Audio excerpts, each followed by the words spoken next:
하나님의 말씀은 요한복음 5장 37절에서 40절입니다. 또한 나를 보내신 아버지께서 친히 나를 위하여 증언하셨느니라.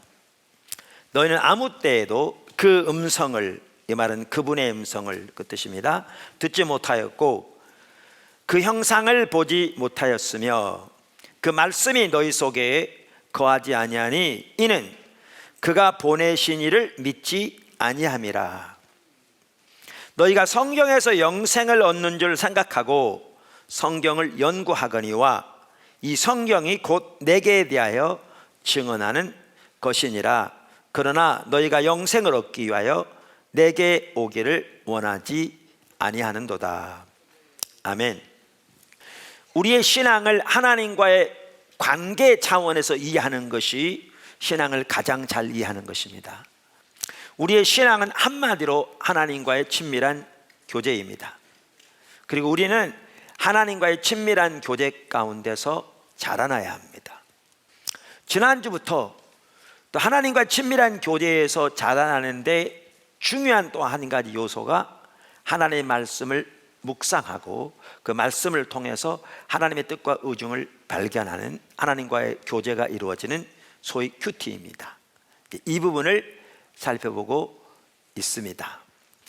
그런데 우리가 큐티를 하는 데 있어서 아주 중요한 부분이 뭐냐 하면 그것을 하나님과의 올바른 관계 차원에서 이해해야 한다는 겁니다. 그래야 큐티도 올바로 될 수 있습니다. 그래서 오늘은 바로 그 점을 살펴보고자 합니다. 그래서 오늘은 성경을 통해 하나님의 음성을 들어야 한다라는 부분을 같이 살펴보고자 합니다. 자, 두 가지를 살펴보려고 하는데요. 첫째는 죽은 정통주의와 신비주의 사이의 균형. 죽은 정통주의와 신비주의 사이의 균형입니다. 말씀드린 대로 성경은 우리의 신앙을 한마디로 하나님과의 친밀한 교제라 이렇게 표현하고 있습니다. 그래서 요한일서 1장 3절에 보면 우리가 보고 들은 바를, 이제 복음인 예수님을 말하죠. 너희에게도 전함은 너희로 우리와 사귐이 있게 하려 함이니 우리의 사귐은 아버지와 그의 아들 예수 그리스도와 더불어 누림이라, 혹은 더불어 사귐이라. 그러니까 우리의 신앙을 한마디로 하나님과의 사귐이라 이렇게 말하고 있습니다. 그런데 요한일서에서는 이 하나님과의 사귐을 다른 말로 여러 가지로 표현하는데 그 중에 가장 많이 사용된 표현 중 하나가 하나님을 아는 것이다 이렇게 말하고 있습니다. 그래서 요한일서 2장 3절만 하더라도 우리가 그의 계명을 지키면 이로써 우리가 그를 아는 줄을 알 것이요. 그러니까 우리의 구원을 하나님을 아는 것이라고 표현하면서 우리가 진정한 구원을 받았다는 증거가 어디 있느냐? 하나님의 계명을 지키는 것을 보면 우리가 진정한 구원을 받은 것을, 혹은 진정으로 하나님을 아는 것을 알 수 있다. 그러한 구절입니다.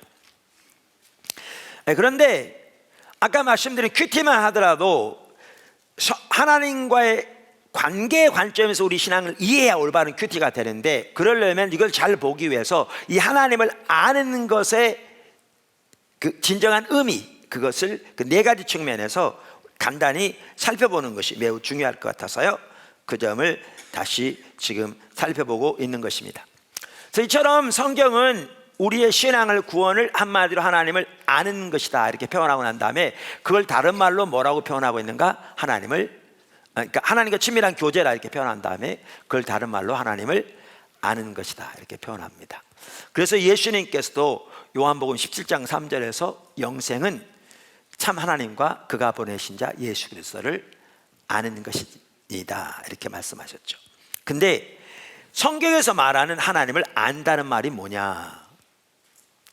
우리는 그 네 가지 측면에서 살펴봤잖아요. 우리가 이 시리즈를 살펴봤죠. 그런데 그 하나님을 안다는 말의 의미를 우리가 이해하기 위해서 제가 오늘 이 설교하면서 그 요한일서에 나오는 하나님을 안다는 단어에 대해서 학자들이 뭐라고 이렇게 설명하는지 그걸 좀 먼저 읽어드리겠습니다. 몇 가지 주석들을 이렇게 읽어드리려고 합니다.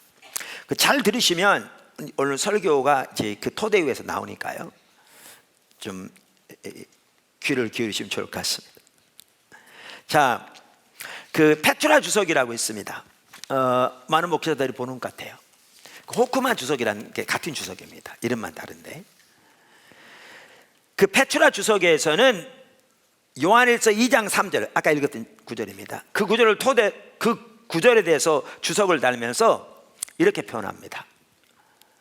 더욱이 요한은 명사를 사용하지 않고 동사를 사용하므로 하나님을 아는 것이 지식적이고 사변적인 것이 아니라, 다시 말하면 머리로 아는 것이 아니라 경험적이고 역동적인 것임을 시사한다. 즉 하나님을 아는 것은 일련의 사고 과정이 아니라 하나님과의 교제를 통한 영적인 관계이다. 가로 열고 스몰리 가로 닫고, 이 말은 스몰리라는 유명한 학자도 이렇게 말했다, 그 뜻입니다.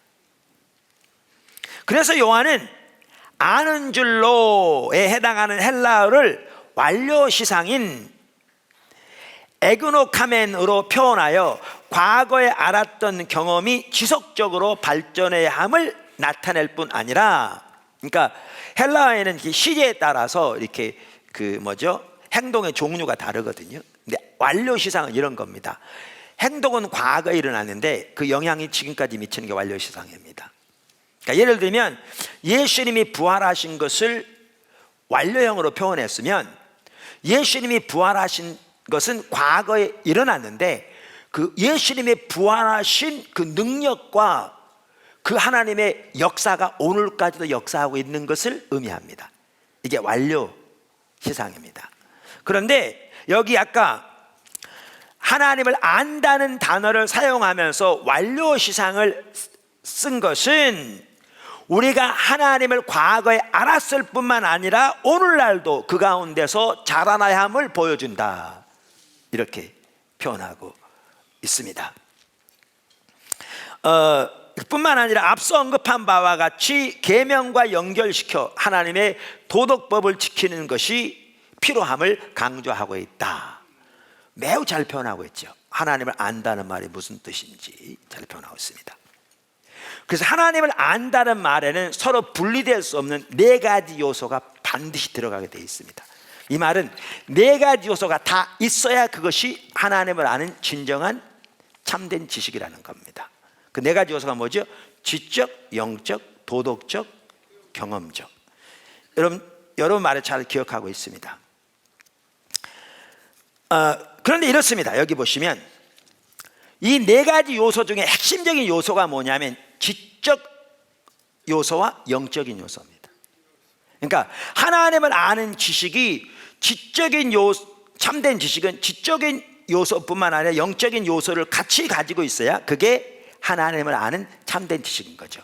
그럼 이것이 참된 지식이기 때문에 도덕적인 열매가 나타나게 돼 있고 하나님을 살면서 경험적으로 알게 돼 있습니다.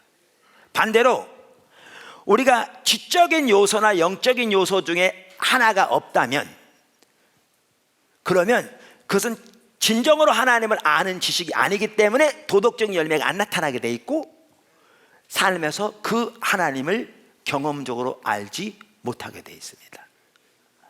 무슨 말 아시겠죠? 그래서 하나님을 아는 데 있어서 아주 핵심적인 두 가지 요소를 말한다면 지적인 요소와 영적인 요소입니다. 이 두 개가 같이 있어야 경험적, 도덕적인 요소도 따라오게 돼 있습니다. 이 사각형처럼 네 개가 다 같이 있게 돼 있습니다. 근데 여러분 이렇습니다. 잘 들으십시오. 영적인 요소는 없이 지적인 요소만 있는 것이 죽은 정통주의입니다. 그게 죽은 정통주의입니다. 반대로 지적인 요소는 없이 영적인 요소만 있는 것이 신비주의입니다. 둘 다 잘못된 겁니다. 둘 다 잘못된 겁니다. 그러니까 로이드 존스 목사님도 요한일서 강해에서 이 두 가지 측면의 균형을 아주 많이 강조하고 있습니다. 아주 많이 강조하고 있습니다. 자, 그러면 여러분 잘 알지만 간단히 그럼 지적으로 안다는 게 뭐냐 설명할 필요가 있겠죠. 방문한 분도 계시니까. 그러니까 하나님을 지적으로 안다는 말은 하나님에 관한 올바른 성경적인 지식을 갖는 걸 말합니다. 성경을 통해서 성경을 연구하고 묵상하고 배우고 함으로써 하나님이 어떠한 분인가에 관해서 성경적으로 지적으로 아는 것을 말합니다. 교리적으로. 이게 하나님을 지적으로 아는 것입니다. 그럼 영적으로 안다는 말은 뭐냐? 하나님과 친밀한 교제를 통해서 하나님의 성품과 의중과 그 시대에 향한 하나님의 목적과 하나님의 길을 개인적으로 아는 것을 말하는데, 이것은 성령의 조명으로만 가능합니다. 이것은 성령의 조명으로만 가능합니다.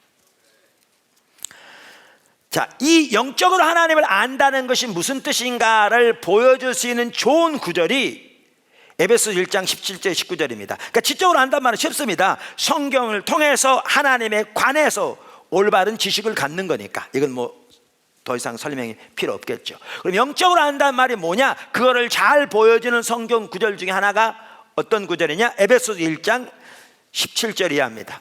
사도 바울이 에베소 교회를 위해 기도하면서 편지하면서 기도한 내용입니다. 한번 보시죠. 우리 주 예수 그리스도의 하나님 영광의 아버지께서 지혜와 계시의 영을 너희에게 주사 하나님을 알게 하시고 너희의 마음의 눈을 밝히사 하나님이 너희에게 주신 이러이러한 은혜들을 너희로 알게 하시기를 원하노라. 자, 그럼 여기 알게 된다는 말은 지적으로 아는 걸 말합니까? 영적으로 아는 걸 말합니까? 네, 명백합니다. 지혜와 계시의 영을 통해, 성령이죠, 우리의 마음 눈을 밝히심으로 하나님 그분을 알게 하실 뿐만 아니라 하나님이 우리에게 주신 은혜들을 단순히 지적으로 아니라 성령의 조명으로 가슴으로 깨닫게 되는 것을 말합니다. 이제 앞으로 이건 좀 더 나올 텐데요. 그래서 영적으로 하는 것을 말합니다.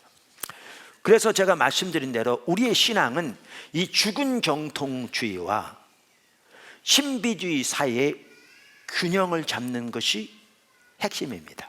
큐티에 있어서도. 다시 말하면 하나님을 아는 데 있어서 지적으로 알 뿐만 아니라 영적으로 아는 균형이 우리에게 있어야 올바른 신앙이 됩니다. 그리고 그것이 큐티를 위해서도 필수입니다. 할렐루야. 제가 그럼 그 두 가지를 좀 더 설명해야 합니다. 자가 첫 번째 죽은 정통주의. 아까 죽은 정통주의를 어떻게 표현할 수 있다고 그랬죠? 제가 하나님을 지적으로 알 때 어떤 요소가 없는 거? 영적인 요소가 전혀 없는 거. 교리적으로 알 때 인격적인 하나님과의 만남이 전혀 없는 거. 전혀 없는 거. 로이드 존스, 죽은 정통주의란 말은 로이드 존스 목사님이 쓴 용어입니다. 저는 그걸 율법주의라고 그렇게 표현하는데요. 이 책은 로이드 존스 목사님이 이렇게 쓴 책인데 부흥이라는 생명의 말씀사에 나왔습니다. J.I. 패커가 나는 우리 시대에 이 책만큼 부흥을 설득력 있고 깊이 있게 다룬 책은 없다고 생각합니다 라고 추천한, 이 부흥은 평양 대부흥처럼 웨슬리 시대의 부흥처럼 하나님의 성령께서 한 지역, 한 나라에 대규모로 임하셔서 수없이 많은 사람들을 구원할 뿐만 아니라 때로는 그 나라의 역사가 100년 동안 바뀌는 그러한 결실을 가져오는 그러한 부흥을 말합니다. 20세기 초에 헤브레디즈 부흥이 임했을 때는 그런 일이 있었다고 그랬잖아요. 하나님의 성령께서 그 섬 전체를 이렇게 압도하시니까 사람들이 경찰서로 몰려든 거예요. 자기 죄를 고백하기 위해서. 그랬더니 경찰서장이 내무장관에 전화한 거예요. 사람들이 몰려와서 죄를 회개하는데 어떻게 하면 좋겠냐. 그게 하나의 부흥이죠. 우리가 그런 부흥에 기도하는 거죠. 근데 이 책에서 이분이 이렇게 얘기했어요. 제가 한번 읽어볼게요. 죽은 정통주의 관련해서.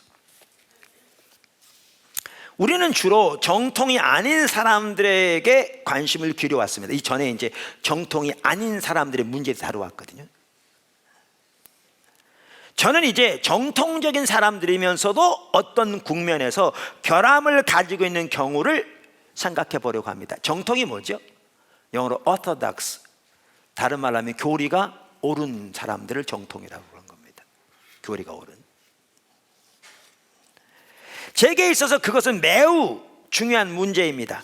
왜냐하면 안타깝게도 우리는 누구나 다 정통이라고 주장한 개인들과 교회들이 생명이 없어 보이는 사실을 잘 알고 있기 때문입니다. 하나님의 성령께서 그러한 복음적인 교회에 강림하시지 않는 것은 무엇 때문입니까? 무엇이 문제입니까? 그러니까 교리는 다 정통인데 하나님의 살아계신 역사가 없다는 겁니다. 뭐가 잘못됐냐는 거죠. 교리는 정통인데, 다 복음적이고 보수적인데, 그분이 하는 말이 이 말입니다. 무엇인가 잘못되어 있습니다. 그러므로 저는 결함 있는 것들을 제안하고 싶습니다. 여러분이 좋아하는 표현대로 하면 정도를 벗어난 정통을 다루어 보겠습니다. 정통은 정통인데 잘못되어 있는. 그러면서 이제 그 다음 장에 이렇게 말합니다. 그 다음 페이지. 이 항목에, 그러니까 교리는 정통인데 잘못되어 있는 그 항목에 들어있는 제일 되고 가장 우선적인 문제거리는 인격 자신과 더불어 옳은 관계를 맺으려 하기보다는 그 인격에 관해서 관심을 가지는 것입니다. 하나님의 인격체시죠. 이 로이드 존스 목사님도요, 당연히 그분이 어떤 분인가를 알면 그 말을 제가 할 필요 없을 텐데, 하나님에 관한 올바른 교리, 정통적인 지식이 매우 중요한 것을 당연히 강조하고 있습니다. 그건 아무리 강조해도 지나침이었을 만큼 중요한 내용입니다. 근데 문제는 이겁니다. 계속 읽어보겠습니다. 정통적이지 못한 사람들의 문제거리는 하나님과 예수 그리스도와 성령에 관한 교리에 있어서 잘못되어 있습니다.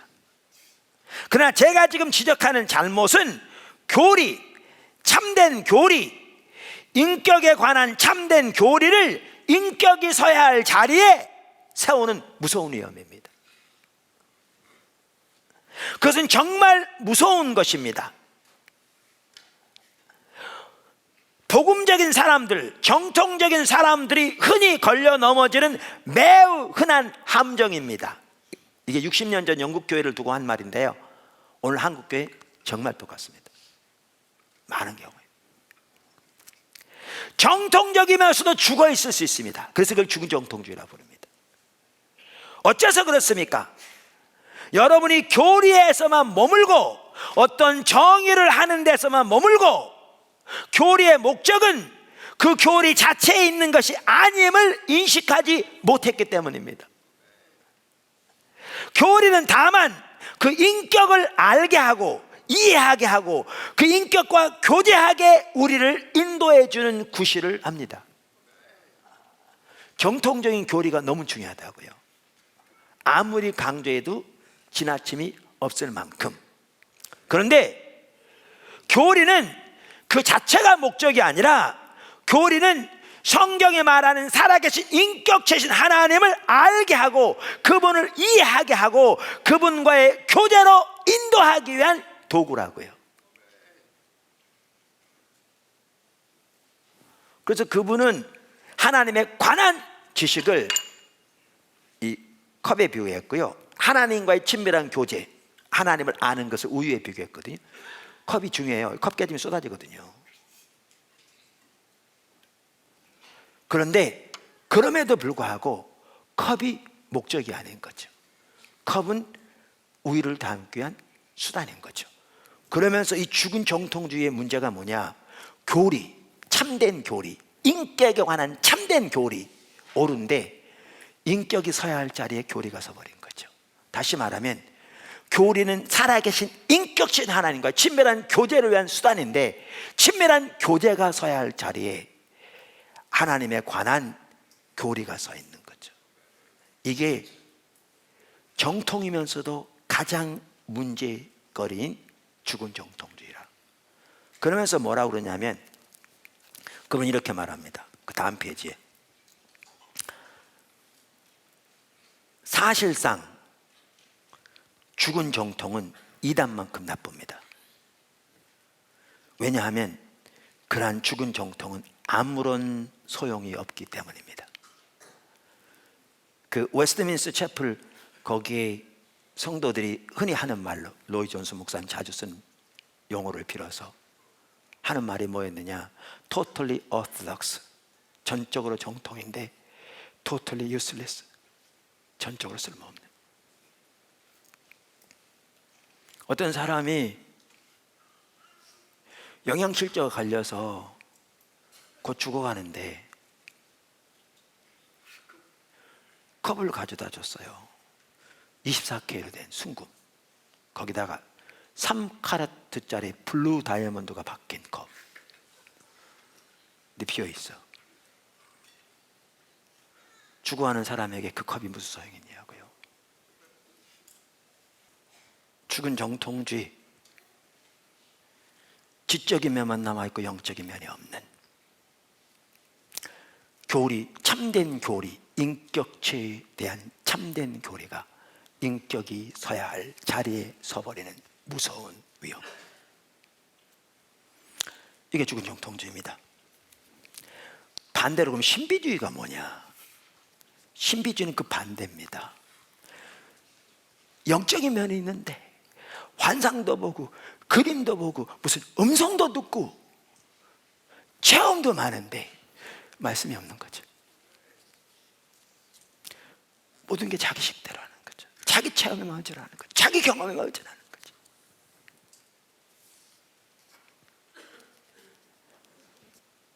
이거 동일한 잘못된 겁니다. 그래서 말씀드린 대로 우리 신앙은 이 균형이 필요합니다.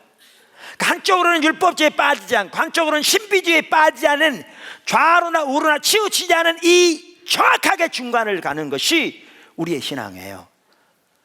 이걸 아까 하나님을 아는 지식으로 표현하자면, 하나님을 지적으로 알 뿐만 아니라 영적으로 동시에 아는 이 올바른 균형이 잡혀야 우리가 도덕적인 열매도 올바로 나타날 수 있고, 그리고 그 살아계신 하나님을 우리의 삶에서 경험적으로 아는 그 삶을 살아갈 수 있다, 그 말입니다. 이 신앙의 방향과 이해가 올바로 되어야 비로소 우리가 큐티하더라도 올바른 관점에서 살 수 있는 겁니다. 그리고 이렇게 신앙의 이해를 죽은 정통주의와 신비주의의 사이의 균형으로 올바로 이해할 때 올바른 관점에서의 큐티가 얼마나 중요하며, 또한 하나님의 말씀 앞에 우리가 그렇게 서는 것이 얼마나 중요한 것인가를 볼 수 있습니다. 지치지 않기 위해서. 여러분, 우리들 중에 적지 않은 사람들도 하나님의 말씀을 소홀히 하면 순식간에 신비주의에 빠집니다. 자기가 소위 들었다고 하는, 자기가 소위 보았다고 하는 경험만 의지하는, 그리고 그것으로 모든 걸 다 해석하는.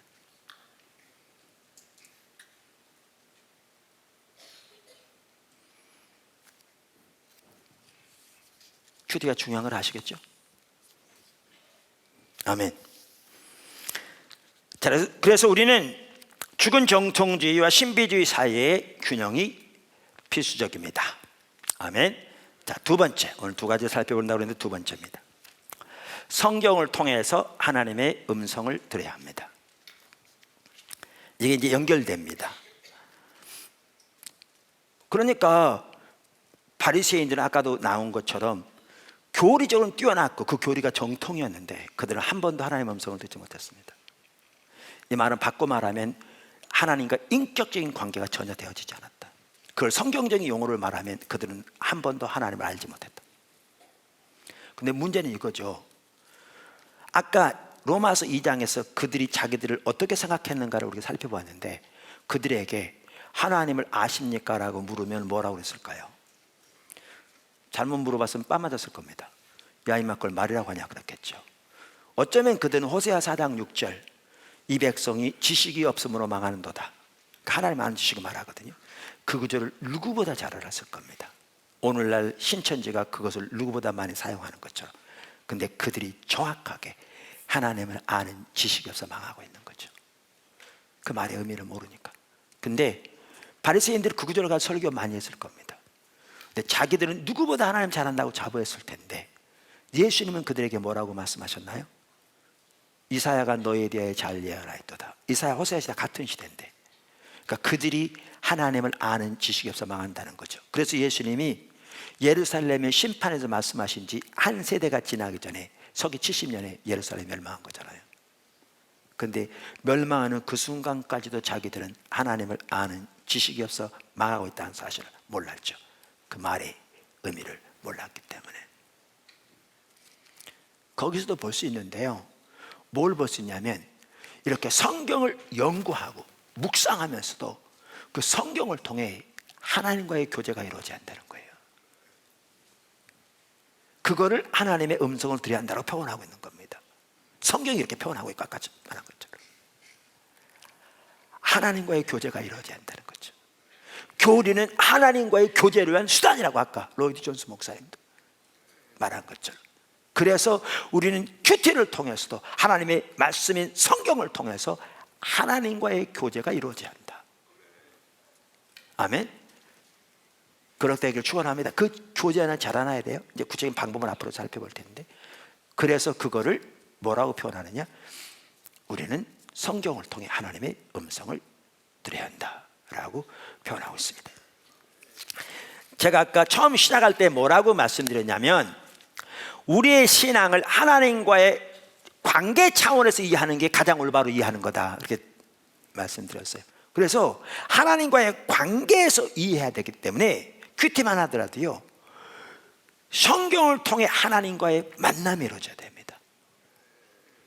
그러기 위해서 하나님과 올바른 관계가 중요하고요, 모든 성경 읽는데도 하나님과 올바른 관계가 되어야 영적 분별력이 열립니다. 영적 분별력이 열린다는 말은 하나님의 관점에서 볼 수 있다는 겁니다. 그리고 하나님의 관점에서 볼 수 있어야 성경을 통해서 하나님이 말씀하신 의도와 목적을 깨닫게 되고 그 앞에 비춰진 자신의 모습을 보게 됩니다. 이게 안 되면 바리새인들이 그랬던 것처럼 성경을 아무리 많이 읽어도 이 성경을 통해서도 하나님의 음성을 전혀 듣지 못하게 됩니다. 눈이 가려지니까요. 분별력이 가려지니까요. 그래서 그 부분을 이제 나머지 좀 살펴보려고 합니다. 근데 성경을 통해서 하나님의 음성을 듣지 못한 대표적인 한 예가 누구냐? 가장 전형적인 특징은 바리새인들이에요. 한 예가 누구냐? 예레미야 시대입니다. 그 적나라하게 볼 수 있어요. 지금부터 예레미야 시대를 예를 들어서 우리가 그 부분을 좀 살펴보기 원합니다. 작은 첫 번째, 예레미야 시대의 하나님은 목이 터져라 외치고 계셨습니다. 예레미야 시대의 하나님은 목이 터져라 외치고 계셨습니다. 정말 간곡하게 하나님의 백성들을 향해 부르짖고 계셨습니다. 성경에 써 있습니다. 몇 구절만 보아도 명백한데요. 자, 성경 찾으시죠. 아까 제가 말씀드렸잖아요. 부지런히 보는 게 좋다. 예레미야 7장 13절. 예레미야 7장입니다. 13절. 여호와의 말씀이니라, 이제 너희가 그 모든 일을 행하였으며 내가 너희에게 말하되, 내가 너희에게 뭐하되? 말하되 새벽부터 부지런히 말하여도 듣지 아니하였고 너희를 불러도 대답하지 아니하였느니라. 보셨죠? 22절. 사실은 내가 너희 조상들을 애굽 땅에서 인도하여 낸 날에 번제랑 희생에 대하여 말하지 아니하며 명령하지 아니하고 오직 내가 이것을 그들에게 명령하여 이르기를 너희는 내 목소리를 들으라, 내 말씀을 청종하라. 우리가 이미 보았죠? 신명기 30장에 명백하게 나와 있죠. 그리하면 나는 너희 하나님이 되겠고 너희는 내 백성이 되리라. 너희는 내가 명령한 모든 길로 걸어가라. 그리하면 복을 얻으리라 하였으나 그들이 순종하지 아니하며 귀를 기울이지도 아니하고 자신들의 악한 마음에 꾀와 완악한 데를 향하여 그 등을 내게로 돌리고 그 얼굴을 향하지 아니하였으며. 25절을 보세요. 너희 조상들이 애굽 땅에서 나온 날부터 오늘까지 내가 내 종 선지자들을 너희에게 보내되 끊임없이 보내었으나 너희가 나에게 순종하지 아니하며 귀를 기울이지도 아니하고 목을 곧게 하여 너희 조상들보다 악을 더 행하였느니라. 보세요. 선지자를 보낼 때 끊임없이 보내어 말씀하시고 새벽부터 하나님이 부지런히 말씀하셔도 저들은 기도 안 기울였다, 이렇게 되어 있습니다. 그래서 심판을 말씀하십니다. 그게 써 있습니까? 안 써 있습니까? 써 있습니다. 자, 그래서 예레미야 시대 하나님은 목이 터져라 외치고 계셨습니다. 그래서 우리는 여기서 뭘 보아야 되냐면요, 이 말을 이해하기 위해서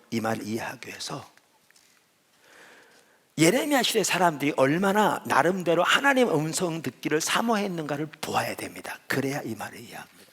아까 그 구절에만 읽으면 우리 어떻게 생각하냐면, 야, 타락하는 인간들, 그렇게만 생각합니다. 근데 예레미야서 보십시오. 두 구절을 제가 볼 텐데요, 예레미야서 23장 다 같이 찾아보세요.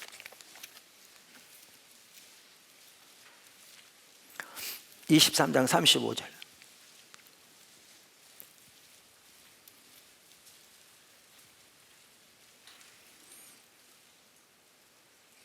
너희는 서로 이웃과 형제에게 묻기를 여호와께서 무엇이라 응답하셨으며 여호와께서 무엇이라 말씀하셨느냐 하고, 이렇게 우리말에 번역되어 있고요, 많은 영어 성경도 이렇게 번역하고 있습니다. 이런 식으로. 근데 영어 NIV 성경은 약간 다르게 번역합니다. 저는 NIV 번역이 옳다고 믿는 사람입니다. 거기 문맥을 보아도 저는 확신하고요, 그 다음에 다른 구절을 보아도 그렇습니다. 근데 영어 NIV 성경이 이렇게 번역하고 있습니다. 제가 그냥 읽어보겠습니다. This is what each of you keeps on saying to his friend or relative. 이것이 너희 각자가 친구나 친척에게 하는 말이다. 계속해서, 한 번이 아니라. What is the Lord's answer? 주님의 응답이 뭐냐? What has the Lord spoken? 주님이 뭐라고 말씀하셨냐? 37절. This is what you keep saying to a prophet. 이것이 너희가 계속해서 선지자에게 하는 말이다. 여기 선지자는요, 거짓 선지자, 평강의 선지자예요. 하나님 백성, 하나님 떠나 있는데 저들에게 축복만을 전한 그 선지자들을 평화의 선지자라고 해요. 거짓 선지자들이죠. 그들을 말하는 겁니다. What is the Lord's answer to you? 당신에게 주님의 응답은 뭡니까? Or what has the Lord spoken? 주님 뭐라고 말씀하셨나요? 자, 이 구절에 대해서는 이렇게 성경마다 좀 번역이 다른데요, 예레미야 12장 2절은 모든 성경이 다 똑같습니다. 번역이. 표어는 다를지 몰라. 이렇게 되어 있습니다. 12장 2절.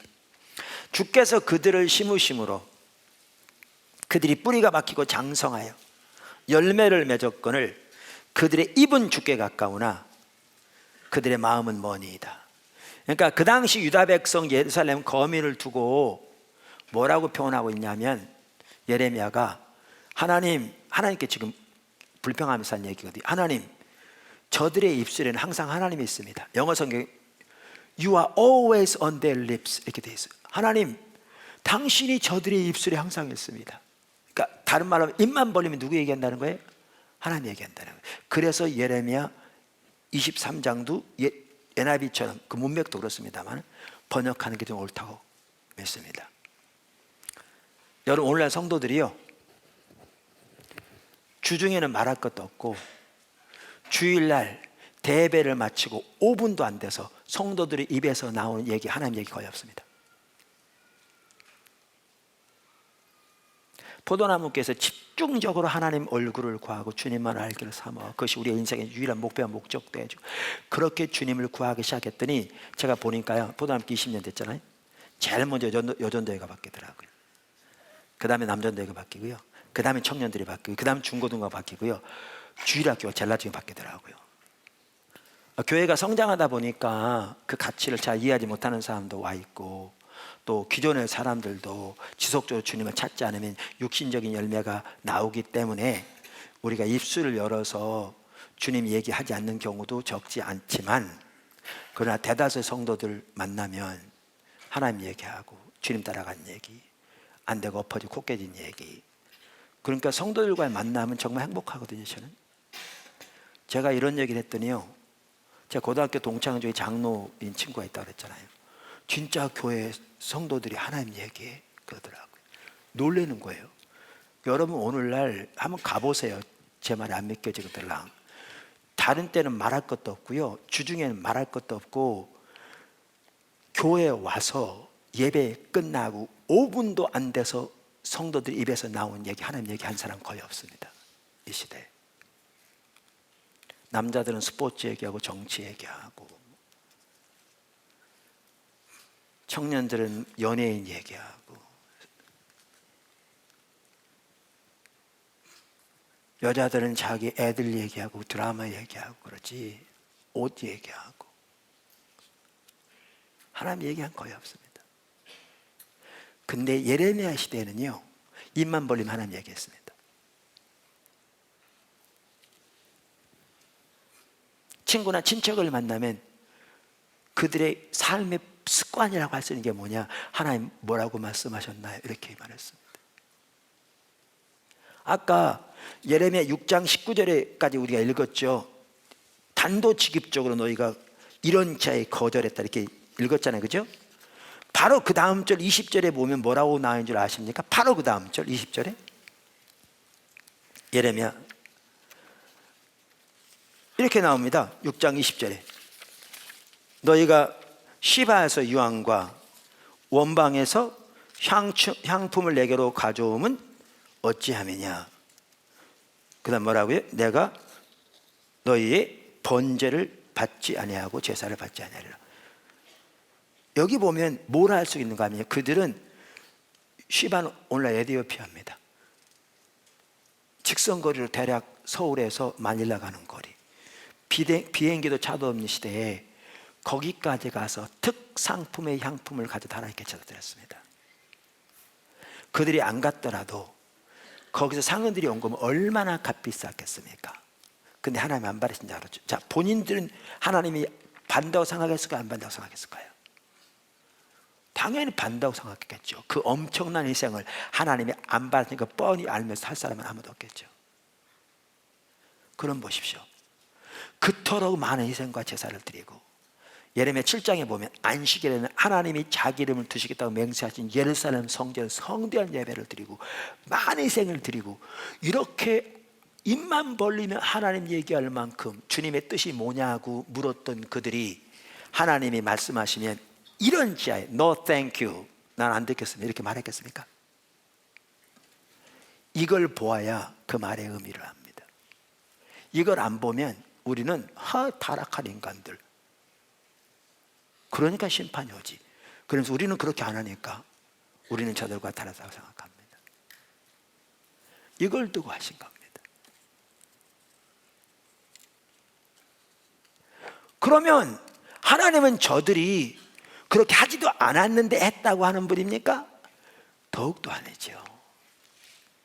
그럼 무슨 말입니까? 보세요. 하나님은 예레미야를 통해서 예를 들면 새벽부터 저들에게 외쳤습니다. 근데 왜 저들이 그 말을 안 들은 줄 아세요? 못 알아들었습니다.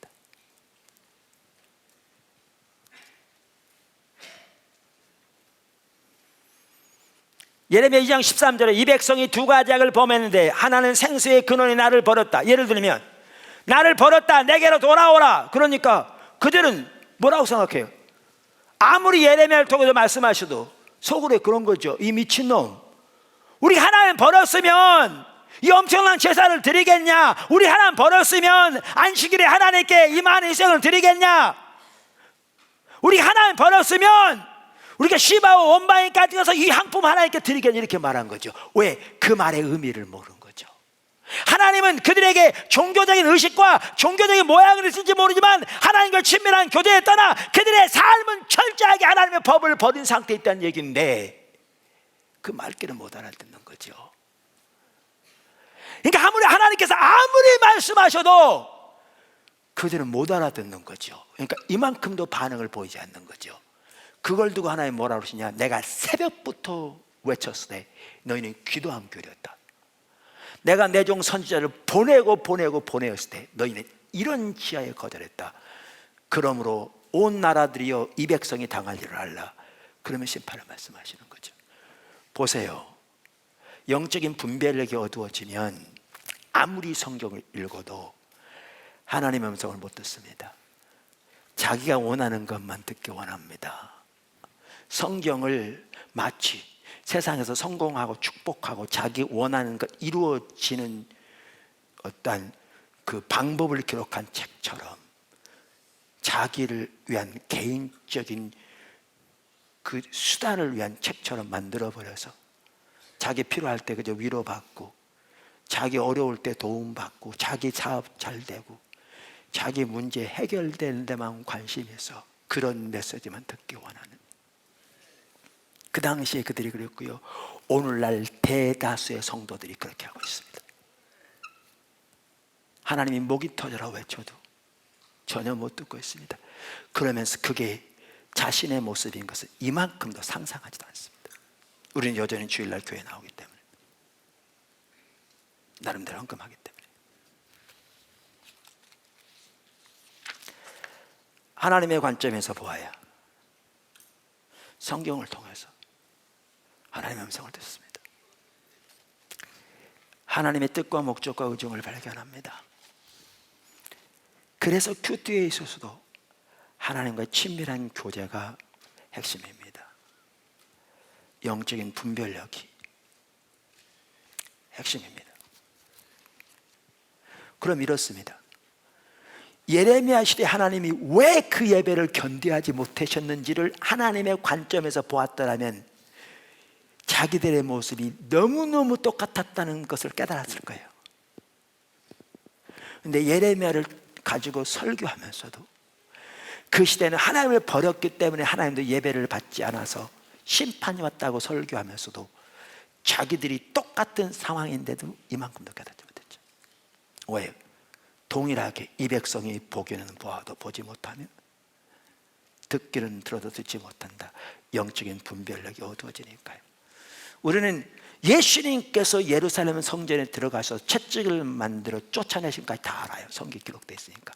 그런데 오늘날 정확하게 똑같은 상황이 있는 경우가 너무너무 많아요.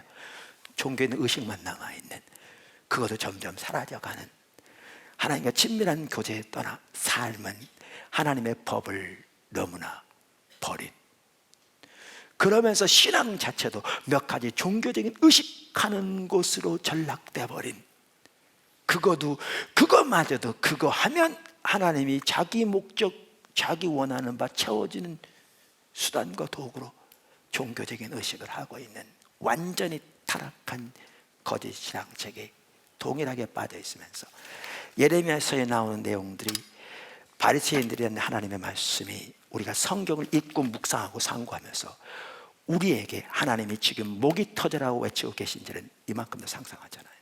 우리가 지금 그 음성을 듣고 이런 지하에 단도직입적으로 거절하면서 우리는 그렇게 하지 않겠습니다 말하고 있는데도 그게 우리 모습인 것은 이만큼도 모르고 있어요. 왜요? 눈이 가리기 때문에.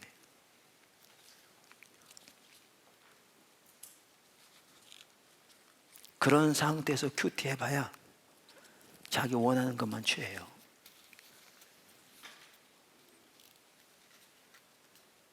내가 좀 어려워 그랬더니 여기 뭐라고 그러냐면, 처음은 미약하였으나 나중은 장대하리라. 그래, 잘 될 거야. 이러고 있어요. 그렇게 하나님은 떠나 있으면서도. 그러면 큐티마저도 세상에서 자기 안락을 위한, 목적을 위한 유익거리로 전락해버리고 말아요.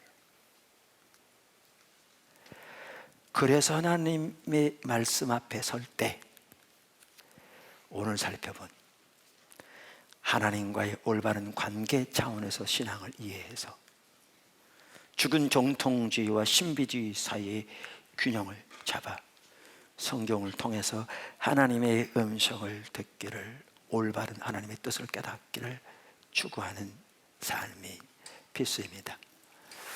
포도나무교회 지체 여러분, 그 자리에 자라나기를 주님으로 축원합니다. 하나님을 아는 지식 가운데 자라나기를 예수님의 이름으로 축원하고, 혹시 방문하는 분들 중에 제 설교가 전체적으로 이해가 안 되시거들랑 여러 가지 책들이 있으니까 보시면 전반적으로 하나님께서 하나님의 길로 여러분을 잘 세워 가실 줄로 믿습니다.